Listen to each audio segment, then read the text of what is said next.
بسم اللہ الرحمن الرحیم. Welcome dear friends and students. آج ہم بلوم ٹیکسونومی کے بارے میں پڑھیں گے. بلوم ٹیکسونومی ایجوکیشنل سیکٹر میں بہت اہمیت کا حامل ہے. ایجوکیشن کے مختلف پیپرز میں اس سے آبجیکٹیو اینڈ سبجیکٹیو کویسچن ضرور آتے ہیں. بلوم ٹیکسونومی کیا ہے، اس کے مقاصد کیا ہے، اس کو کیسے ڈیوائز کیا گیا. بینجامن بلوم جو کہ ایک ایجوکیشنل سائیکالوجسٹ تھے. بینجامن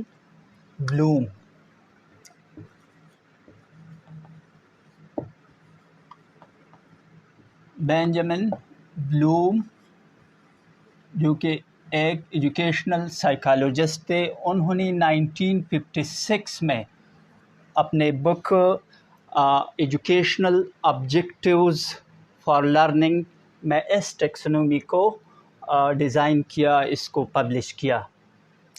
بلوم ٹیکسونومی ہے کیا؟ اصل میں یہ ایجوکیشنل آبجیکٹیوز کی ایک کلاسیفیکیشن ہے، ایک درجہ بندی ہے جو کہ ایک ٹیچر سیٹ کرتا ہے اپنے اسٹوڈنٹس کے لیے کہ یہ سبق پڑھنے کے بعد یا یہ کورس کمپلیٹ کرنے کے بعد اسٹوڈنٹس ان چیزوں کے قابل ہوں گے، یہ چیزیں سیکھ سکیں گے.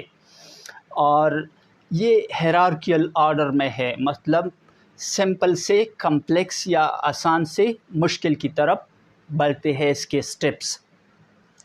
اصل میں بلوم ٹیکسونومی جو ہے یہ 3 ڈومین پر مشتمل ہے. اس کے کتنے ڈومین ہیں؟ اس کے 3 ڈومین ہیں. Number 1 cognitive domain, number 2 effective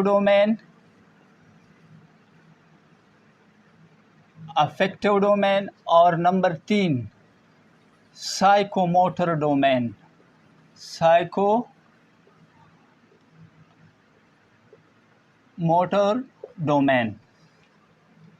cognitive کا تعلق شعور سے ہے، عقل سے ہے، برین سے ہے، اس لیے اس کو ہیڈ ڈومین یا ہیڈ بھی کہا جاتا ہے. افیکٹو کا تعلق ایموشن سے ہے، انسانی جذبات سے ہے، اس لیے اس کو ہارٹ سے بھی تشبیہ دی جاتی ہے، ہارٹ دل. سائیکوموٹر کا تعلق انسان کے ہاتھوں سے ہیں، فزیکل ورک سے ہے، اس لیے اس کو head, heart and hand, psychomotor domain کو ہینڈ سے بھی تشبیہ دی جاتی ہے. بلوم ٹیکسونومی کو head, heart and hand taxonomy بھی کہا جاتا ہے.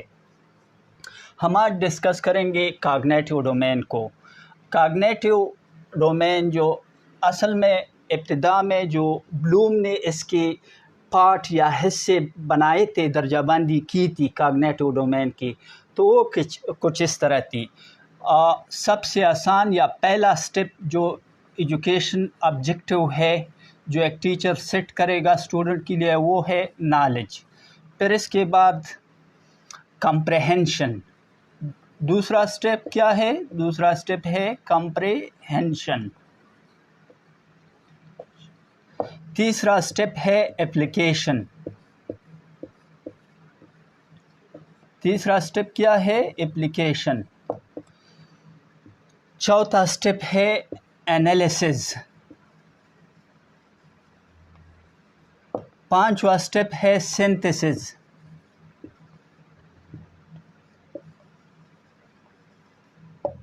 چھٹا سٹیپ ہے ایویلویشن.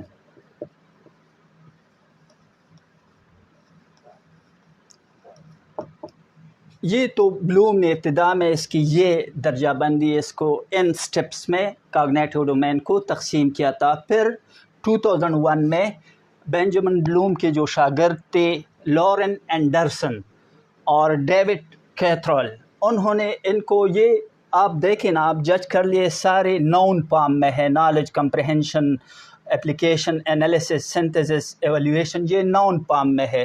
انہوں نے لارن اینڈرسن نے اس کو وربل فارم میں ورب فارم میں اس کو دوبارہ پبلش کیا. نالج کے لیے انہوں نے remember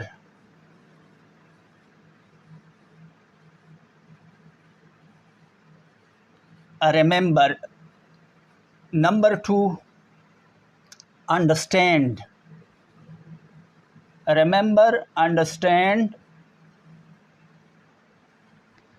number 3 apply. Number 4 remember, understand, apply, analyse.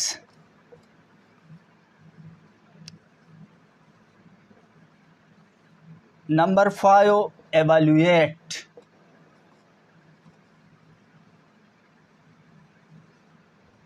اور نمبر 6 کریٹ.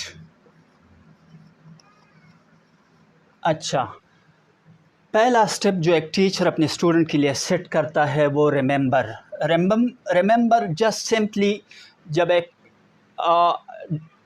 مثلاً ایک ٹیچر ایک پوئم پڑھاتا ہے اے نیشن اسٹرنگتھ جو ہمارے انگلش کورس میں ہے مڈل سٹیج پہ, تو اے نیشن اسٹرنگتھ ایک ٹیچر پڑھاتا ہے تو پہلے سٹیپ میں یا پہلے درجے میں وہ ریممبر اٹ مینس کہ وہ ڈیفائن کرے گا کہ یہ پوئم ہے, اس کو کس نے لکھا ہے, اے نیشن اسٹرنگتھ اس کا نام ہے, اس کا پوئٹ کون ہے, اور پھر ورڈ میننگ اس طرح اور سینٹنسز کی میننگ بچوں کو پڑھائے گا. پہلے سٹیپ میں اس کی یہ ترجیح ہوگی کہ وہ بچوں کو ورڈ میننگ, سینٹنس میننگ اور اس کے پوئٹ وغیرہ کا نام بتائے گا, اور اسٹوڈنٹس سیکھیں گے, لرننگ بائی ہارٹ. دوسرے سٹیپ میں, دوسرے درجے میں انڈرسٹینڈ. اس درجے میں یا یہ آبجیکٹیو لرننگ کا یہ ہے کہ مثلاً پوئم اے نیشن اسٹرنگتھ ہے تو اس میں اسٹوڈنٹ سمرائز کرنا سیکھیں گے. پہلے سٹیپ میں ڈیفائن کرنا اور ورڈ میننگ, دوسرے سٹیپ میں سمرائز کرنا, کسی پوئم کو سمرائز کرنا اور اپنے الفاظ میں بیان کرنا سیکھیں گے, اور یہ آبجیکٹیو ہوگا دوسرے سٹیپ میں. تیسرے سٹیپ میں اپلائی. جو پہلے اور دوسرے سٹیپ میں بچوں نے سیکھ لیا, ٹیچرز نے اپنا آبجیکٹیو سیٹ کیا تھا, سمرائز کرنا سیکھ لیا یا ایک سٹنزا کی سمرائزیشن سیکھ لی, تو وہ تیسرے سٹیپ میں وہ اس کو اپلائی کرے گا. جو اس نے پہلا سٹنزا سمرائز کرنا سیکھ لیا تو اسی طریقے سے ایک بچہ تیسرا سٹنزا خود بخود سمرائز کرے گا یا سمرائز کرنا سیکھے گا. مطلب دوسری سٹیپ میں جو اس نے جو نالج اور سکل گین کیا وہ تیسرے سٹیپ میں اپلائی کرے گا, اپلیکیشن کرے گا. چوتھے سٹیپ میں انالائز کرنا آتا ہے. انالائز کرنا مینس کیٹیگرائز کرنا, بریک ڈاؤن کرنا, تقسیم کرنا, پرزوں میں تقسیم کرنا, کسی انجن کو پرزوں میں تقسیم کر کے سمجھنا. یا مثلاً اگر پوئم ہے, پوئم ایف جو روڈیارڈ کیپلنگ نے لکھا ہے انٹرمیڈیٹ لیول پہ ہے, تو چوتھے درجے میں وہ آبجیکٹیو یہ ہوگا کہ اسٹوڈنٹ انالائز کر سکے اس پوئم کے ڈفرینٹ جو ورڈز ہے, سٹنزا ہے, ان کو انالائز کر سکے, اس میں یہ معلوم کر سکے کہ اس میں میٹافر کون سا ہے, اس میں سیملی کون سا ہے, اس میں کون سے فگر آف سپیچ ہے. اس طرح انالائز کرے گا. Analyse means to break down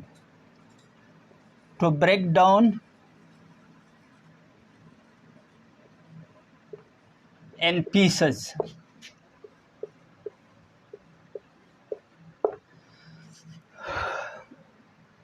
Apply means to apply